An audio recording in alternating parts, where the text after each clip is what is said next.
The last time I came here, okay, we're live. I was interviewed. All right, okay, we'll start again. Hey, I think we are ready. Thank you so much, everybody, for joining us on Africa 54 live on Facebook. Here in the studios of the Voice of America, I'm joined by Kenya's Deputy President, William Ruto. Honorable William Ruto, thank you so much for making it to the Voice of America. Thank you very We're so much. happy to have you live on Facebook. Let's deal with the issues of the day. You are running for the top seat in Kenya on August 9th, right? That's correct. What's your vision for Kenya? Why do you want to become the next president of Kenya? It's my belief that Kenya is at a point in the journey of a nation that requires decisive, firm, focused, and visionary leadership. And I believe that I have the qualities to take Kenya to the next level. I and my team, we have developed a plan, and we have a track record. I have been deputy president for 9 years. I have clarity in where this country is.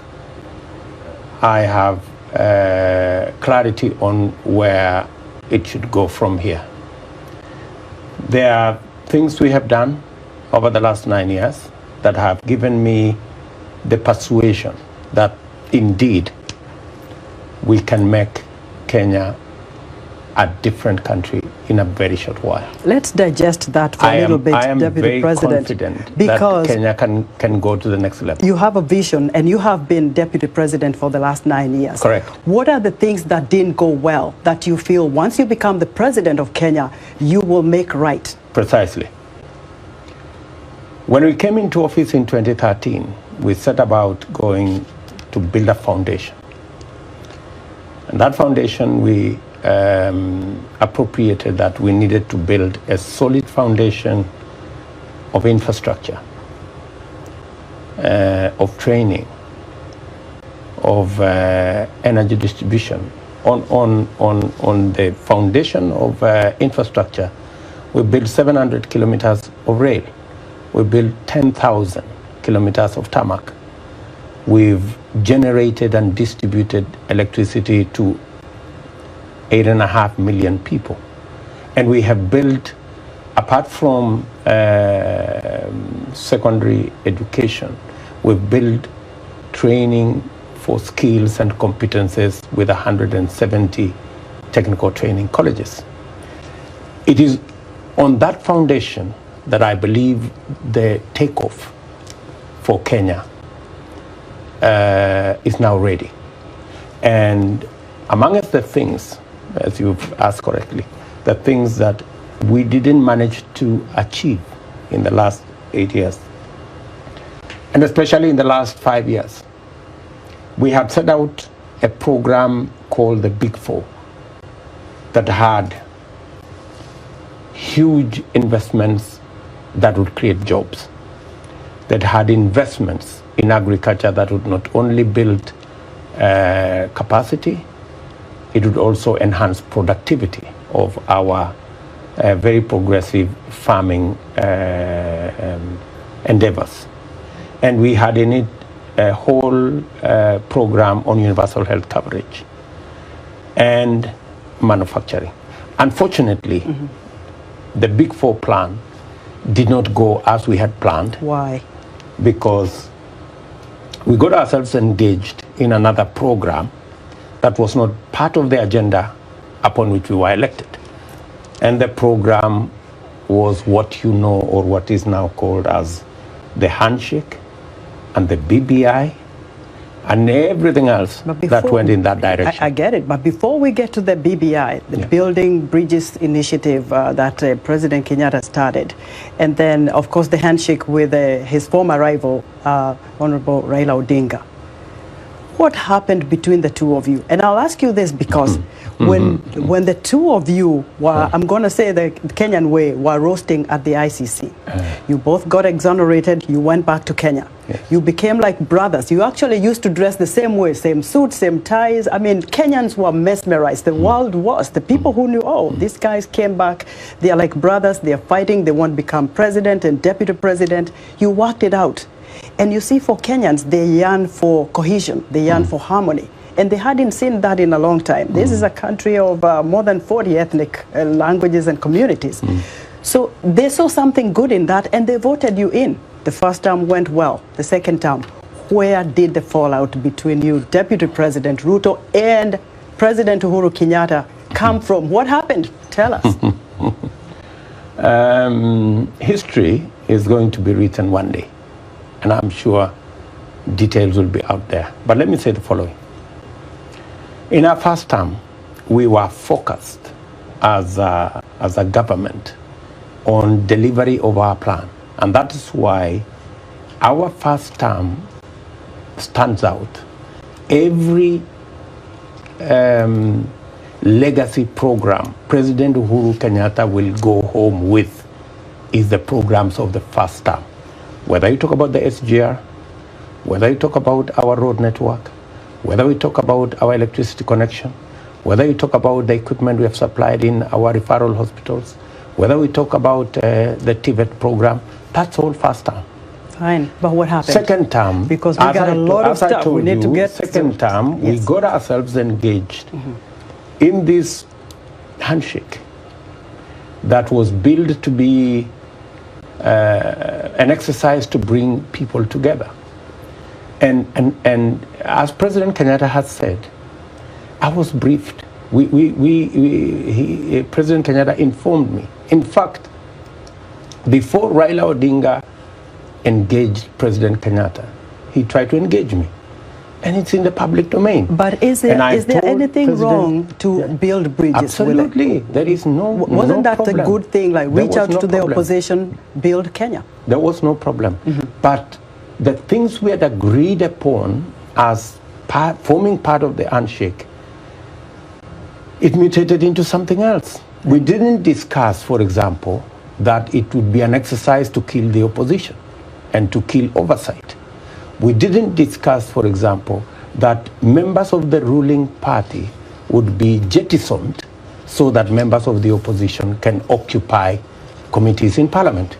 We didn't agree, for example, that this was an exercise in changing the constitution. And we didn't agree that this was an exercise in succession. So the only issues that you did not agree with... So everything we didn't agree with became the handshake, except for the things we had agreed upon. In fact, I had been informed that Raila Odinga had agreed that he wanted to be facilitated to retire. And I remember asking, really? Do you expect? We know Raila Odinga and we know his games. And I was saying that time, I don't think Raila Odinga is going to retire. I'll say this to you, I think he's going President. to talk about the Constitution. And every fear that I had has come to be. I'll say this to you, Deputy President Ruto. Before Uhuru Kenyatta, you and Raila Odinga were working together. You were in the opposition with him. Until, of course, this elephant of ICC came, and then, you found yourselves together. Of course, you came back, like we said, you became good friends, you worked for the government, things were moving, and people were happy. But things didn't go well. So the two of them have been your friends. But now, you're not. And it is so clear and by the language. It doesn't look that way. And for your information, Esther, we started ODM, all of us together. President Kenyatta, myself, Raila Odinga, and many others. Okay. Right?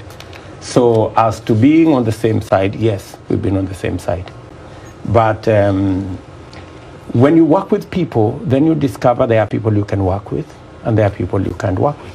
And I have absolutely no problem with the handshake.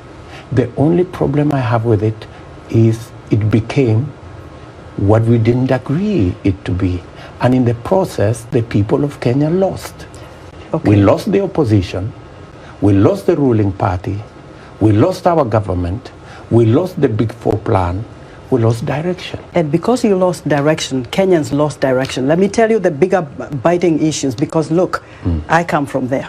We have families there. You know how it is here in America. You're going to meet the diaspora, they probably will confront you with the same kinds of questions. The moral fabric of Kenya has gone way so bad that what we're reading every day is killings, children being killed, people have lost their mind. There is no food on the table, the economy has dwindled, and there's high-level corruption. This is the root cause of the problem in Kenya. Every day we wake up, we're looking at the newspapers, we're reading stories that we've never seen before in the history of Kenya, where a woman will wake up and poison her kids because she can't handle it anymore. Deputy President, you are on the front lines in the churches. We know where you stand with your faith. What is wrong with the Kenyan fabric? Why are Kenyans so desperate to that level? We read this news and we wonder what's going on with our motherland. It is not good at all. What are you going to do about it? Because you're running for the top seat. On what grounds now, if people cannot put food on the table? People are committing suicide. There's even incest in the families. We gotta tell it like it is, because that's what's happening in Kenya. How are you going to address that? Because all we see is that little bickering of politicians while people are suffering. Yes, there is COVID, that is global. What is the problem with Kenya? What's the problem with this high-level corruption? What's the problem with not putting food on the table? Why can't we feed Kenyans? Why can't you feed Kenyans? You're the leaders. It's your responsibility. Answer me, because I'm very emotional on that topic. Thank you very much, Esther, and I feel you. Yes.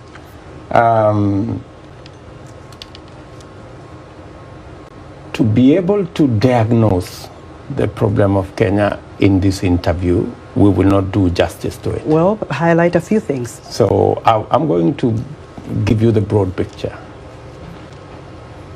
Things are difficult in Kenya, but they are not as bad as you've described. I think. We'll see the feedback on Facebook. I think you've been reading the social media too much. No. No. But yes, we have a situation that needs to be addressed. Yes. And that situation is not out of control. I can tell you that, yes, we can deal with the problem of hunger in our country. It's unfortunate that we dropped the subsidies on agriculture inputs, and by so doing, lowered the productivity of our farmers. It is my very strong belief that the very first thing that we must do is to sort out our agriculture. How do we do it? One, we need to put in resources to make sure that we enhance the productivity of our farmers. That productivity of our farmers, whether you're talking about milk, whether you're talking about tea, whether you're talking about coffee, whether you're talking about sugarcane, maize, wheat, rice, enhancing productivity is the way to go. And we have all the planks in place to enhance the productivity of our farmers, because it is through enhancing the productivity of our farmers that we can produce food in enough quantities, be able to lower the price of those quantities, and be able to make sure that every Kenyan can afford a meal. As a result of the economic challenges, you've said correctly, brought about by COVID, but again, brought about by an economic model that doesn't carry everybody, because of trickle-down economics. Fewer people are included in the economic cycle, and the majority are left out. And that is why we are proposing, the team that myself, Musalia Mudavadi, Moses Wetangula, and many other Kenyans lead, are proposing a bottom-up economic model that puts money in people's pockets. And that takes me and it is an innovation, and it is a realization that even in this country, they believe that the trickle-down economic model hasn't worked. Okay. I heard Joe Biden 2 days ago say exactly that. I hear that, Deputy President. So that brings me to your moniker, the Hustler Nation. How viable is that? And for people who probably don't know what the Hustler Nation, it's like you wanted to say you started way poor. You are out there, you know, hustling to make ends meet. But a lot of people don't buy that either. They feel that you've been in a political, you know, path for a long time with former President Daniel Arap Moi. So you've been able to make some money. You've been able to do okay. And a lot of people who are hustlers, they're people who can hardly put food on the table or have 2 meals a day. And so how do you, what's your vision of this Hustler Nation? How are you going to build that up for people who can't even afford a meal a day? The Hustler Nation is about an economy, and it's about an economy that works for everybody. The Hustler Nation is not about rich people versus poor people. That's not what it is. The Hustler Nation is about a nation of possibilities, a nation that gives equal chance to every citizen and provides a ladder for every citizen to climb up the economic ladder. And if you listen carefully about our proposals on the bottom-up economic model, it's about the people who have no jobs. How do we create jobs deliberately? How do we put resources where we can deliberately create more jobs so that we can get people off the streets into work? Give me some samples of that, because it's your vision. How do you do that? For example, yes, in our Big Four plan, we had a whole program on social, low income, low cost housing. It wasn't about the houses, it was about the jobs. And for your information, we got close to 4 trillion Kenya shillings of commitments of people who are ready to partner with the government of Kenya in that program. However, and unfortunately, that program hasn't taken off because we have been busy doing the BBI and the rest of it. So these are deliberate programs. The second item is to make sure that the 10 million odd people who are in the micro, small, and medium enterprise space, who today have no access to credit. They pay as much as 1,000, maybe 2,000, sometimes 3,000% a year, while corporates pay 10% a year. So it's about access to credit for small business. It's about access to inputs for farmers. It's about access to opportunities for young people. That is what this is all about. That is what bottom up is all about. How do you get the people at the bottom of the pyramid who have jobless to jobs? How do you get people at the bottom of the pyramid who have no access to credit to access credit? Let's get How do you get our peasant farmers to access for a long time, Deputy resources President, and inputs? Corruption has been endemic in Kenya, and you know that. We've seen, millions of shillings taken. And I was going to take one of your ally now, Governor Waiguru, but she didn't, make it for this interview. Because when she was the devolution cabinet secretary, 95 million shillings disappeared. And part of it was a big scandal. Part of that was used to buy condoms. I mean, and then even though she left that position and vied for, a county governorship, that money has not been found. We never heard anything about that money being found. And I'm not only pinning that. What I'm talking about is there has been high-level corruption in Kenya. How do you counter that to make sure this kind of money you are looking for, to bring back the economy, to put money and food on the table of Kenyans, can be found? How are people going to be held accountable for this? And where do you get back that money from? Esther, you have said it. Corruption eats away the soul of our nation. And our proposal on dealing with corruption is not to point fingers. It's not to personalize. It is not me versus you. It is ensuring that we institutionalize the fight against corruption. Corruption should not be a tool for political contest. Corruption should be a fight to protect the resources of the Kenyan people. And our proposal is threefold. Number one, there is absolutely no reason why the Judiciary Fund has not been operationalized. There is absolutely no reason why court cases take anywhere to 15 years, whether it's corruption cases, whether it is disputes. The first item that we are proposing as Kenya Kwanza is to make sure that we operationalize the Judiciary Fund that is in the Constitution. There is absolutely no reason. So if you get the top seat, you're looking we're talking about fighting corruption, right? Yes. How do you plan to act swiftly? What do you need to do to act swiftly to make sure that even the cases that have been pending, the money that disappeared, can come back? The Judiciary Fund is something that can be operationalized within the first 100 days. That will give financial independence to our judiciary so that our judiciary can discharge their mandate in accordance with the Constitution. Make sure that the people who pilferage corruptly public resources are not only held to account, but speedily so.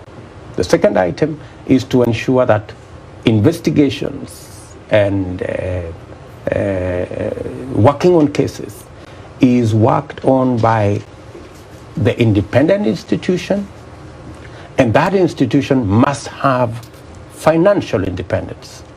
Today, the IG, the DCI, and all the investigative agencies in the criminal justice system have to wait for resources from the Office of the President because they do not have an independent Deputy President. I know because appointing an independent accounting officer. Yes. So an independent budget to an independent institution, it's already in the Constitution. Yes. It is not any invention you are going to make. That way we can hold everybody to account.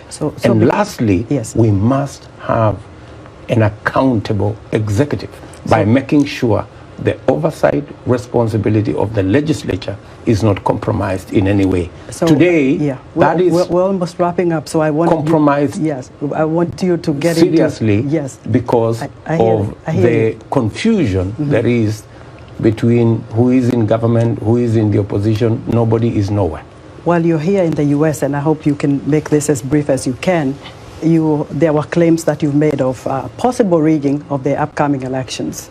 And your idea of whether IEBC is independent or it's not, give us a thought on that. Should we trust the results of the upcoming elections? What is your take? Because there was stuff written about what you said. You are kind of concerned that there could be possible rigging of the upcoming presidential election. And make it brief because our time is running out. We have confidence in the ability of the Independent Boundaries, Electoral and Boundaries Commission to run a credible election. We have absolutely no doubt in our minds that without interference, the IEBC have the capacity to deliver on their mandate. All right. That's number one. But when you have public